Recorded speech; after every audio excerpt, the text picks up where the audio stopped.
Number one mistake you're making on landing is focusing too heavy on those churches for the bonus flask charges and ignoring any experience on the way. Take a close look at the map. I cannot reach any of those churches for a bonus flask charge on day 1 without just running past tons of XP. Even if I run straight to the top, take the slipstream, make my way to this church, I'll just lose tons of XP on the way. Instead of prioritizing churches, you want to always clear the first camp. I mean, that one is a doozy because it gives you that level 2. And level 2 is almost a doubling of your HP, damage, FP. It's just so mandatory to go for.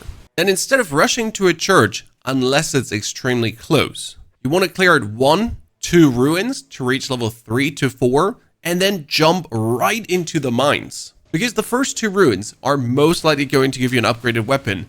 As you then finish the mines, you will also have a smithing chart to bring this weapon to purple and skyrocket your damage and make everything easier. In order to upgrade your weapon, you need to find a smith. And these are in 90% of the cases in the camps. Right now, the pathing would be very simple. 1 ruin, 2nd ruin, mines, boom over to the camp. This is how it would look in the military camps. Just walk up to the anvil and strengthen your armament. And don't worry about upgrading a weapon. You might not even take all the way to the Nightlord.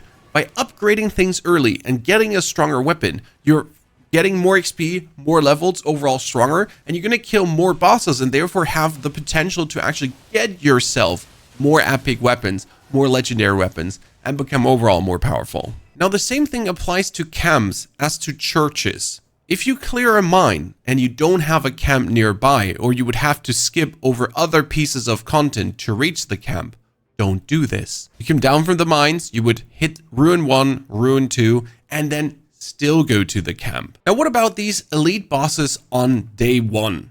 Would you even engage with them? That heavily depends on who they are. Something like that Leonin Misbegotten below me, easy life. You could absolutely fight it off. Loretta, the Briar Knight, or any boss that has red eyes, absolutely ignore those. You want to at least be at level 8 or 9 before taking on those. If they don't have red eyes and they're one of the easier types, take him down because there are tons of rune. If you notice though that it's taking just a little bit too long, don't worry, ignore this and return. Their life loss will stay. You can return then on day 2 after beating your end of night boss and take him down. Generally speaking, if you're looking for vendors, you open your map, press for Y, and you can see the location of all of them. And well, all the military camps have them, but they're also sometimes at these castles. And there's always one in the middle. Now, regarding these castles, there's one thing most people seem to be forgetting, and that is pick up clues. As you clear this castle at the very top in a tower, and all of these castle variations, the one with the guardian golem with the crystal dudes, they have a tower that you can walk in and then you pick up these clues. Acquired local clue, it says. And these local clues show you the position of the scarabs. You want them 100% because they drop you the talismans. And well, at the end of day 1, at least everyone should have 1 talisman. Now, one of the biggest mistakes I'm guilty of is ignoring the elemental weakness of your Nightlord. The night aspect would be holy, fissure is fire, we got lightning for the Dark Drift Knight, Equilibrious Beast is madness, augur is lightning again. If you inflict weakness to these bosses, like poison to the Gaping Maw, he will spend precious seconds during the boss fight puking out that poison. And each boss has an animation that kind of happens that helps them break out of a certain move. Try to get a weapon of the respective elemental type. And if you can't find a weapon that does fire damage or lightning or holy, at least make sure that the weapon art might fit. I mean, the Prelate's Crozier that goes and shoots out flames, or the Prelate's Charge that does fire, is also fire damage and very efficient then. Or if you get Poison Mist on a dagger, poison damage for the boss that's weak to poison. Biggest mistake with relics, and there's actually a couple you can make. There's a sell window all the way on the right, and you can get rid of absolutely useless ones like improved Deathblight resistance. I'm really never going to play this over anything else. You can mark them, you can sell them, you even get merc back that you can then invest into others from the vendor. The second one would be not making use of your favorite feature. I am, for example, always looking for ones that give me stamina recovers which each successful attack, and that of any color. So I'll go through all of these, and then with the press of my X button on my controller, that's the left button, you can mark whichever you want as favorite. Now, as you're then going through them, it's less tedious. And for the love of God, don't miss out on buying and getting your bonus chalices and goblets. First, the small jar bazaar has the ones you can buy. I haven't even bought everything because I don't actually play much Guardian or the Wilder's Goblet. And then after you've gotten those and killed some bosses, you can go to your journal and finish the remembrances. For example, for the Executor, I'm sitting already at chapter 5.5, and I have tons of goblets unlocked, which allow better relic combinations. Also, make sure you have your relics unlocked for every character, namely 1 ranged and 1 melee. Because if you're playing with randoms, you really want to have mastered 1 melee and 1 ranged character. I like to play Raider a lot, and I'm a big Revenant fan. Recently, I've been also training the Executor. Now, if I join into a game and someone selects the Duchess and I, well, I go for Raider. I'd be the tank, Duchess is going to do bonus damage, I is going to do some bleed, status damage, works very well together.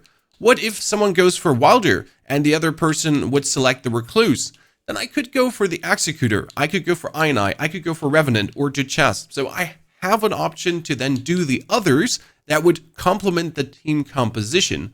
Because let's be fair, if you go for 3 melee characters like Raider, Wilder, and Guardian, you do a lot of stagger, but as soon as you fight one of those Night Lords that are only hittable by Rangers very easily, you're going to miss out on so much DPS, and it turns in such a hassle. General rule of thumb is, if your team does not have a ranged character, you need to be the ranged character. Otherwise, experience will be subpar, and you're going to hate that run.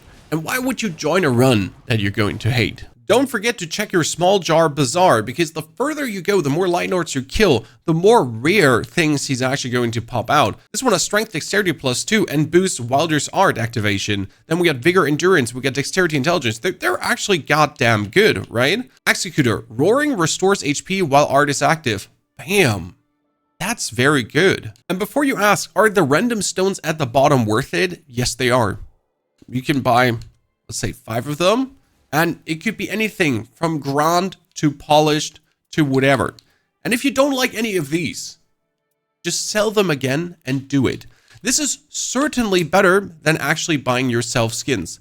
I know, we all want to change garb and we all want to have bonus skins, but they don't have any gameplay relevancy, right? I mean, yeah, they're gonna make you look cool, but if you're still trying to get good relics, you're still trying to get better, I'd rather just mambo jambo gamble down here to get myself some really good ones over wasting my things on a skin. What about these chests early? Should you ignore them? Absolutely not.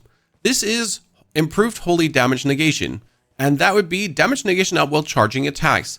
It's not crazy good, but it's better than having nothing in these slots. It takes you no time ever, you just run past and pick it up. Improve critical hits by 12%. It absolutely doesn't hurt to have this. And it could be simple things like 24% physical damage negation. This is improved attack power at full HP. Nothing too crazy, but I am now instantly stronger than I would be if I hadn't done this. Does that mean you should open every chest throughout the map? Absolutely not. But if they're right in front of you as you finish an objective, just quickly pick it, check if there's anything blue or purple later in the game, and then go on. And when it comes to effects, we're differentiating between always on and only when you wield. Everything that does not have a tiny hand symbol on it is always on. I always have improved attack power at full HP. If there was a tiny hand on the symbol, then I would only get this bonus as I have it in my offhand or main hand. Now a big and a simple one. Ground effects. Boost physical and fire damage. Oop. And that lasts for quite a while.